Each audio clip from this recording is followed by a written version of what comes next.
true.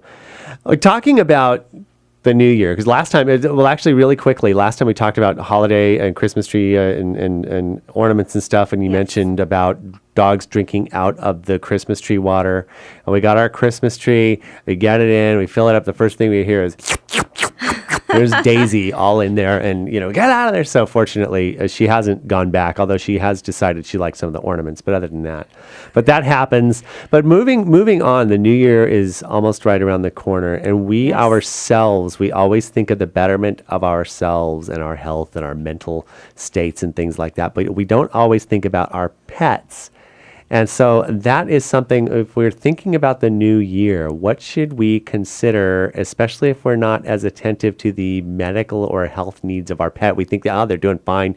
They're still barking and going where they're supposed to go. So what do I need to worry about? Well, when you're thinking about your pets and certainly New Year's resolutions, I think that's a great idea. Many pets nowadays, just like many humans, I think it's sort of the trend to be a little overweight, deal with a little bit of obesity. So, watching their weight in the new year would be a really good idea. Really actually measure the amount of food that you're feeding them. Use an actual cooking measured cup.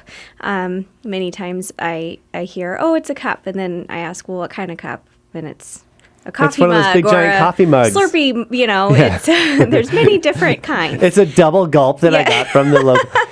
Or like Perry Smith, our news director, who literally drinks out of a bowl like this size. It's about 4 or 5 inches in diameter. So that is not what we're talking about. We're talking about an actual measuring cup. Actual measured cup that you would use for baking or cooking, yes. Right. And so you can actually get a good, accurate read on how much you're really feeding, and then plus the treats and everything else. So really watching what they eat, having them get more exercise, spending more quality time with them, and realizing that to make them happy, they need certainly attention and affection from us, but that doesn't always have to come in the form of a treat or food.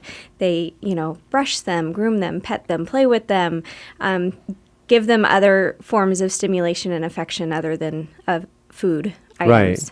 And talking about like the betterment of ourselves, physically and mentally, and those things when you bond with your pet, even just doing things like taking them for a nice walk. Yes, absolutely. More walks, more exercise, and then certainly having them come see their veterinarian.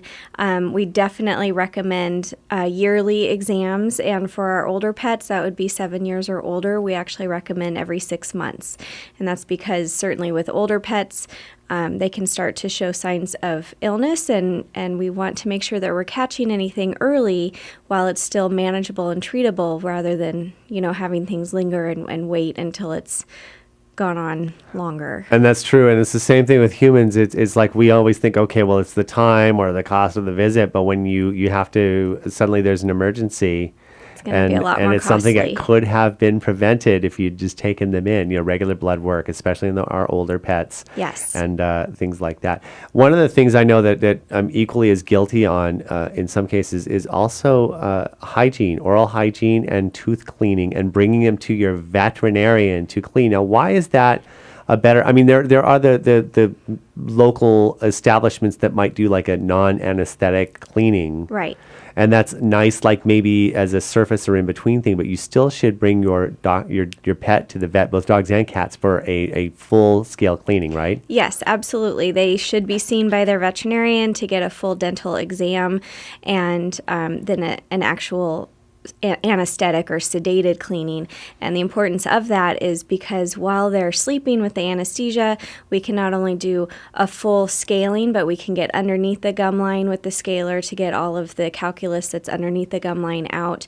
We can do full mouth dental x-rays, and then certainly if there's any pathology, any bad teeth, we can extract them at the same time, so they can kind of get everything out of the way in one go. Because again, bad teeth, just like in humans, can make dogs and cats very, very sick. Right. And they can get infected, and that can cause a whole other, smear of health problems, as it were. And then once they have their full anesthetic dental cleaning and their teeth are all nice and shiny and new looking, then you can follow up at home with home care, and certainly brushing is best. Working up to daily is going to be great.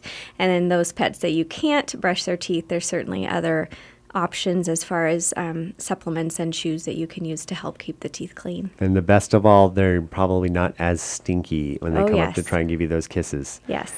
Oh, yes. Dr. Jaimie Ronchetto from Cinema Veterinary Centre, cinemavet.com. And the phone number is 661-253-9300. You're open 6 days a week. So really Yes. awesome. So thank you so much for stopping by. Happy holidays. Merry Christmas. you. Same And to you. again, get your pets checked out. Awesome place to. You can do it online. You can actually make an appointment online at their website. Really Yes. awesome.